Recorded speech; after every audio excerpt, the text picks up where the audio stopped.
안녕하십니까, 유병훈입니다. 요즘 나라가 뒤숭숭합니다. 미국과 북한이 극단적인 성명으로 한반도의 안보에 먹구름이 끼는 것 같습니다. 그래서 오늘은 대한민국의 안보 상황에 대해서 말씀드리겠습니다. 아직까지 구독 버튼을 누르지 않으신 분은 빨간 구독 버튼을 눌러주시기를 바랍니다. 미국과 북한은 연말 시한으로 비핵화 협상을 매듭짓기로 하였으나 아직까지 협상이 진전이 없자 미국과 북한은 군사 옵션까지 검토하겠다는 발표에 따라 우리나라의 안보가 매우 불안한 현실로 다가오고 있습니다. 최근 북한은 한박도와 NLL 인근 5개 섬에 방사포를 설치하여 우리나라를 관역으로 삼아 포구를 남쪽으로 조준하고 있어 유사시 엄청난 피해가 예상되지만 정부는 속수무책으로 가만히 있어 국민들은 매우 불안해하고 있습니다.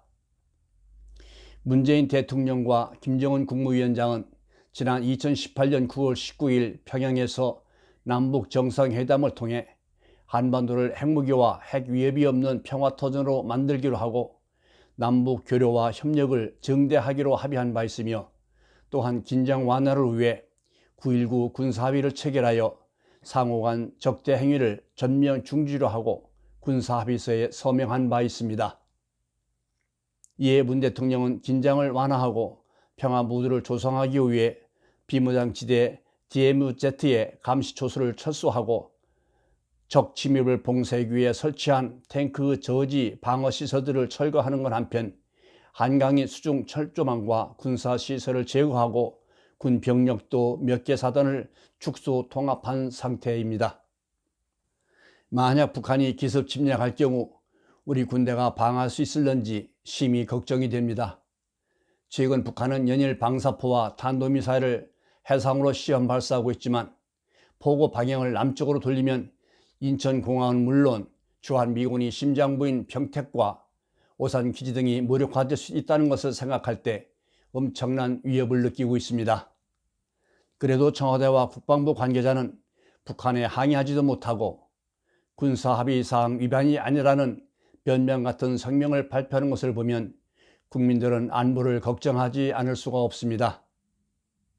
군 장성 출신인 국방부 수장들이 앞에 있는 북한을 추적이라고 말하지도 못하는 나약한 안보의식을 가지고 있으니 과연 국군 통수권자인 문 대통령은 국민을 보호할 수 있을런지 걱정이 됩니다.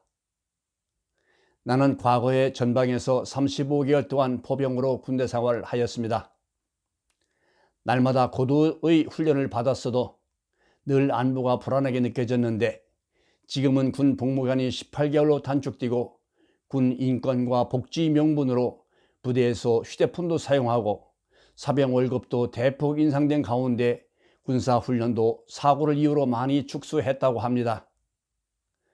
군대는 젊은 사람들이 학업과 직장을 중단하고 5천만 국민을 위해 나라를 지키려고 군 복무를 하며 때로는 목숨까지도 바쳐야 하는데 이렇게 군 인권과 복지반을 주장하다 보면 군 기강이 무너져 군 장병들이 전투력이 심각하게 떨어져 마치 무장 해제한 것 같은 마음이 듭니다. 이제 남북 정상회담 평양 공동선언은 장밋빛 선언에 불과하고 오히려 우리나라 국방력을 무장 해제하는 결과를 초래하게 되었다고 생각합니다. 미국과 북한이 연말 시한을 두고 실무회담을 하고 있지만 전망은 어두운 상태입니다. 미북 싱가포르 회담과 남북 정상회담이 합의했던 내용들이 휴지 조각으로 전락되는 것이 아닌지 한반도 안보 상황이 다시 위기 국면으로 치닫고 있는 실정입니다. 북한은 지난 12월 7일 동창리 서해 발사장에서 대륙간 탄도미사일 엔진 시험을 하였습니다. 미국은 이를 강도 높게 비판하고 안보리를 소집한 바 있습니다. 그리고 미국은 북한의 군사 옵션을 테이블 위에 올려놓을 수 있다며 최신의 정찰기를 한반도 상공에 정찰하고 있어 한반도가 전쟁이 먹구름이 끼는 것 아닌지 매우 불안합니다. 우리나라는 남북 군사합의를 이행한다며 군사시설과 병력을 축소하여 그전보다 국방력이 약해진 상태입니다. 만일 미북 간의 무력이 사용된다면 우리나라는 주권 국가로서 바라만 보고 있을 것인지 걱정인데도 우리 국민들은 그저 평화의 망상에 사로잡혀 안보에 관심이 없는 것을 보면 심히 걱정이 됩니다. 끝까지 시청해 주셔서 감사드립니다.